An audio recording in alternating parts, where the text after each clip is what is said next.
Bom dia a todos, né?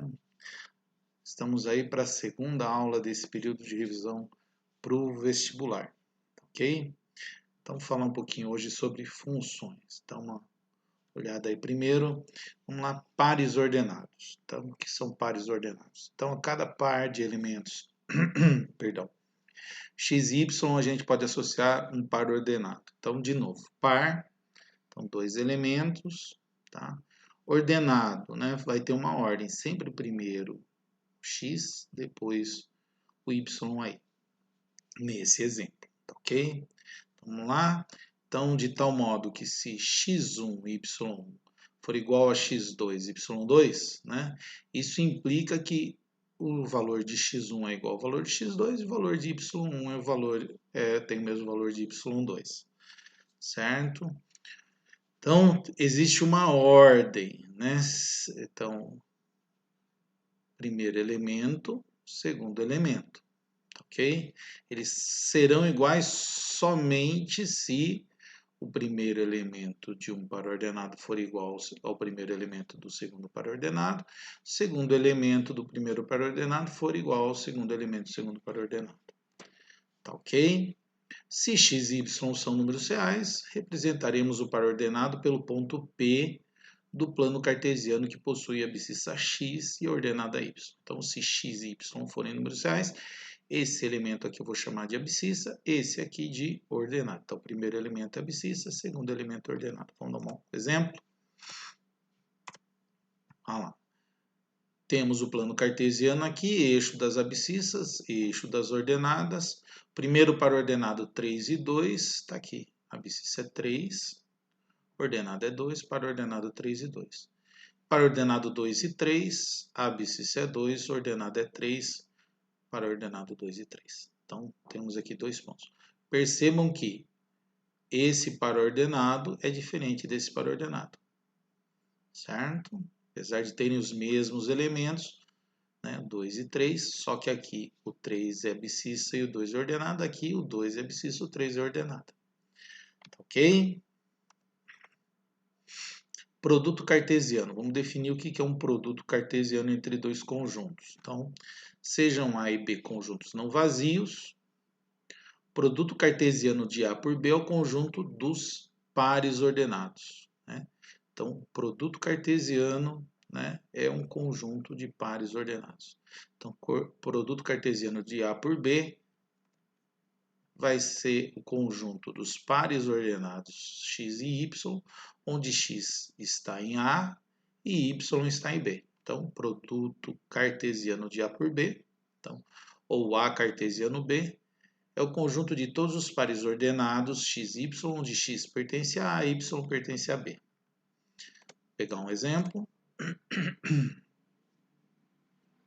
Então, aqui, sendo A 1 e 2 e B 3, 4 e 5, quem que é o A cartesiano B? Quem que é o produto cartesiano de A por B? Então, lembrando que primeiro, então, aqui eu vou pegar os elementos de A e depois os elementos de B, né? Então, são os pares ordenados que começam com os elementos de A, tem abscissa nos elementos de A e ordenado nos elementos de B.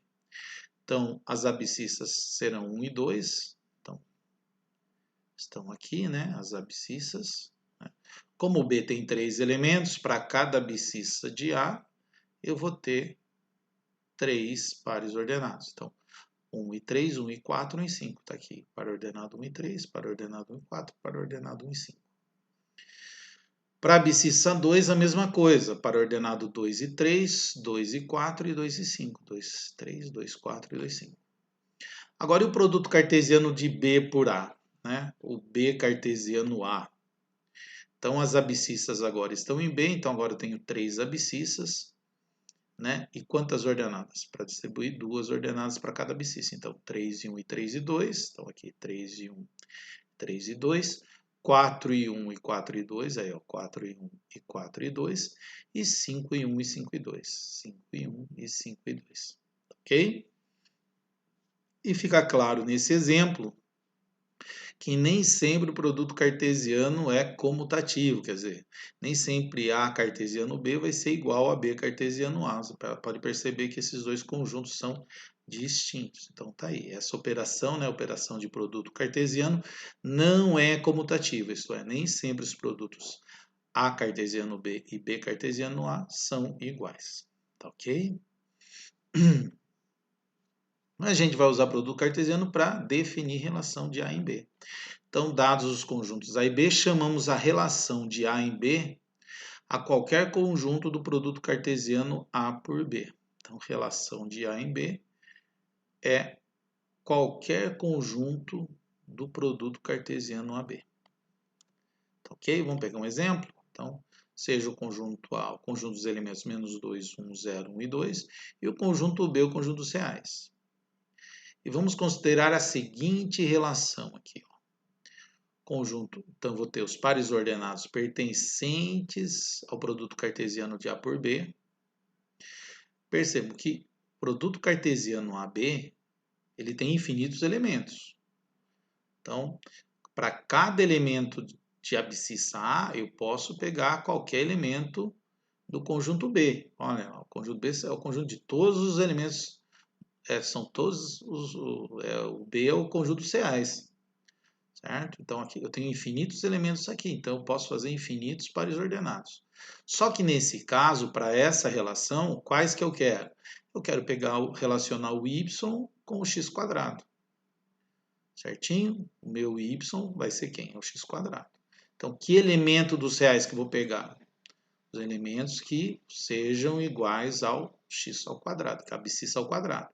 Então, para a abscissa menos 2, eu vou relacionar com o 4. A abscissa 1 eu vou relacionar com 1. A abscissa 0 eu vou relacionar com 0. A abscissa 1 eu vou relacionar com 1. E a abscissa 2 eu vou relacionar com o 4. Vamos dar uma olhada como que fica? Tá aí. Como eu estou trabalhando com números reais, né, vou usar o sistema cartesiano aqui para representar. Tá ok?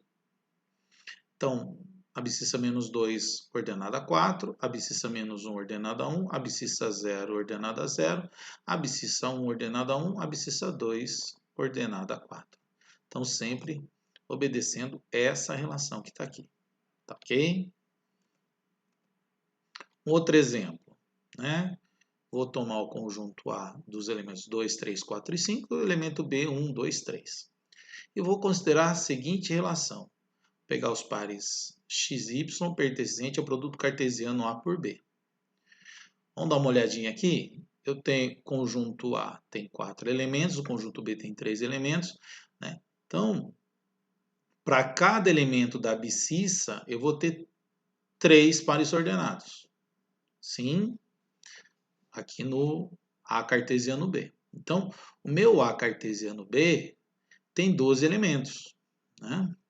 Para cada elemento de abscissa, eu vou ter 3 pares ordenados. Como tem 4 aqui, são 12 pares ordenados no produto cartesiano. Só que para essa relação, eu quero que só vou tomar os pares ordenados onde o x seja maior que o y. Certo? Ou seja, o par ordenado 2 e 1 eu vou tomar. O 2 e 2 não posso tomar. Por que que não? Porque 2 não vai ser maior que 2. E eu também não posso tomar o par ordenado 2 e 3, porque 2 não é maior que 3. Certo? Então, apesar de 2 e 2 e 2 e 3 estar no produto cartesiano, para essa relação, esse par ordenado não entra. Esses dois pares ordenados não entram. O próximo, 3 e 1 entra, 3 e 2 entra. 3 e 3 não entra, porque 3 não é maior que 3. Para o 4 e para o 5 não tem problema, porque o 1, 2 e 3 são menores que 4 e 5. Então, como que fica esse... Vamos lá, de novo. Como eu estou trabalhando com números reais, vou usar o sistema cartesiano para representar. Então, dá uma olhada lá. Ó, para ordenado 2 e 1, 3 e 1, 3 e 2, 4 e 1, 4 e 2, 4 e 3, 5, 1, 5, 2, 5, 3. Tá certo? Olha só, esses pontos realmente obedecem essa relação. Tá ok? E agora? Vamos lá? Função de A em B. A gente já falou de relação. O que será uma função? Vamos lá? Sendo A e B dois conjuntos, diremos que uma relação de A em B é uma função. Então, a gente vai usar relação para definir função. Olha lá. Sendo A e B dois conjuntos, diremos que uma relação de A em B é uma função C.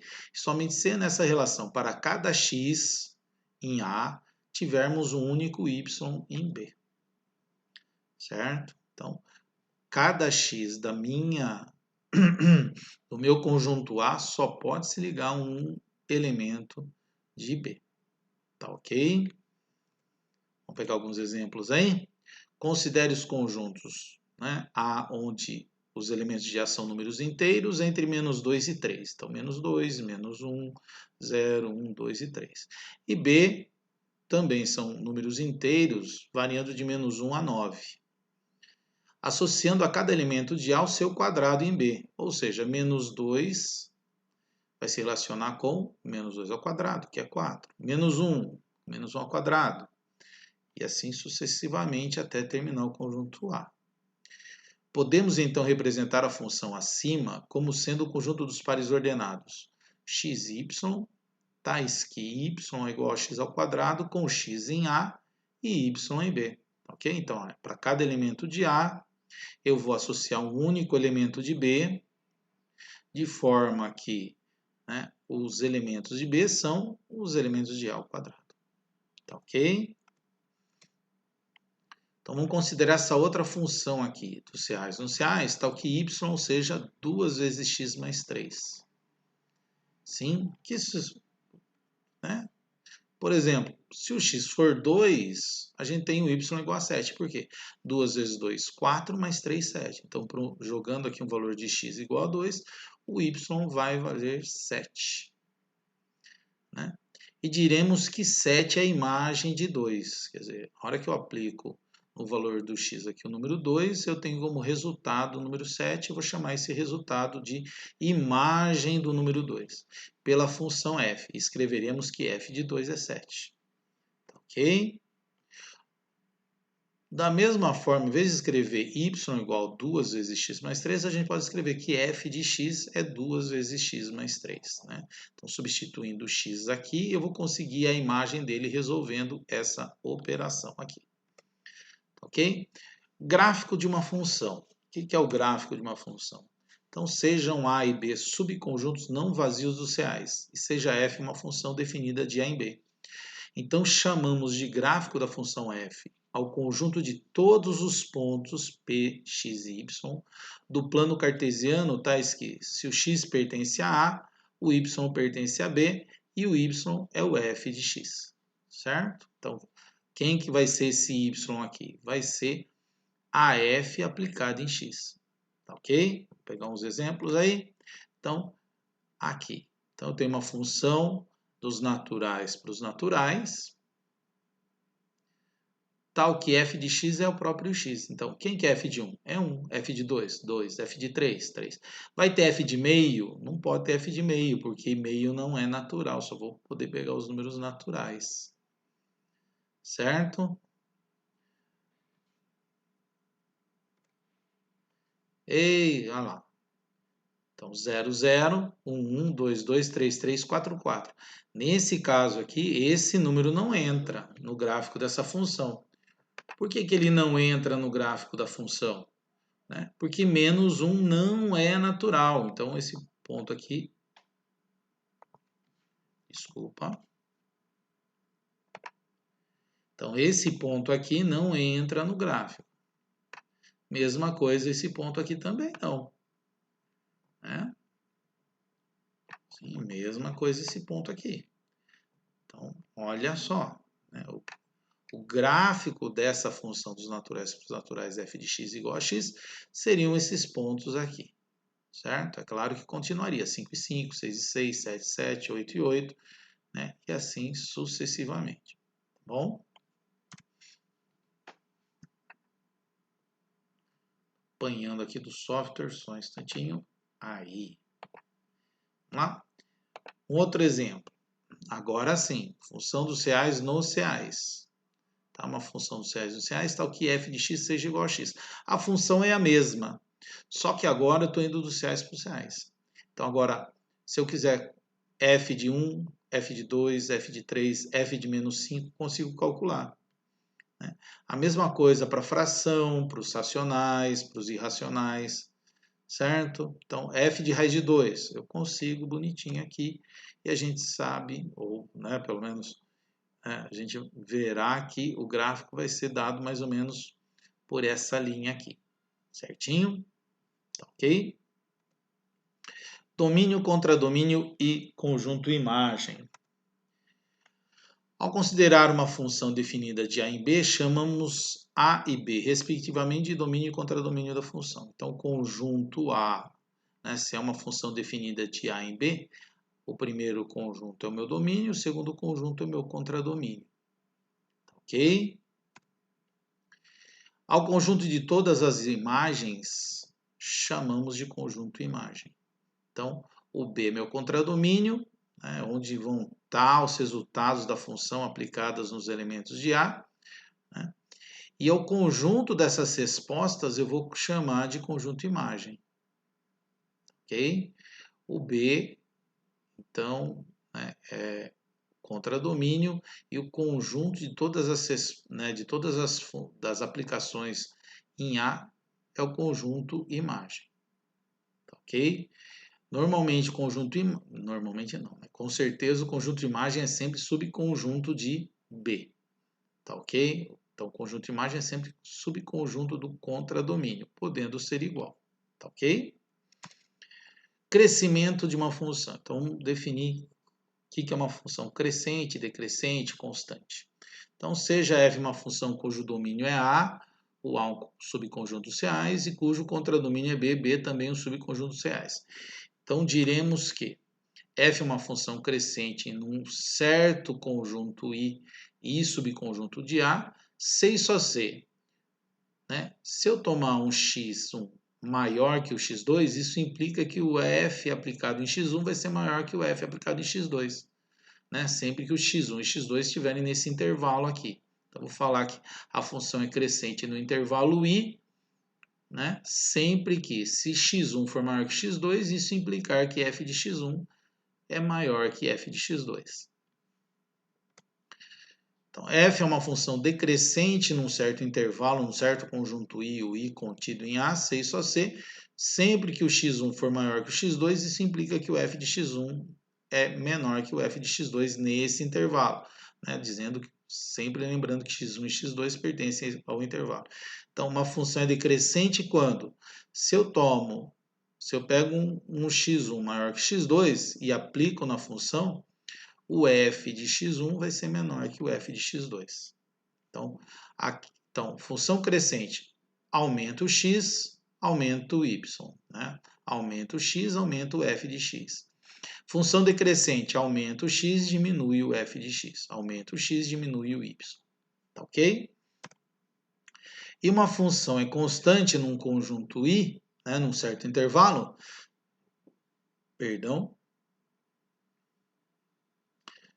se e somente se, para todo x do intervalo, f de x for uma constante. Lembrando que essa constante tem que estar em B, certo? Tem que estar no contradomínio. Gente, a parte de funções é essa, né? Vou postar alguns exercícios para vocês lá no Swap. Qualquer dúvida, pode mandar um e-mail ou pode colocar aí nos comentários aí embaixo que eu respondo também as dúvidas, tá bom? Um grande abraço a todos, bons estudos.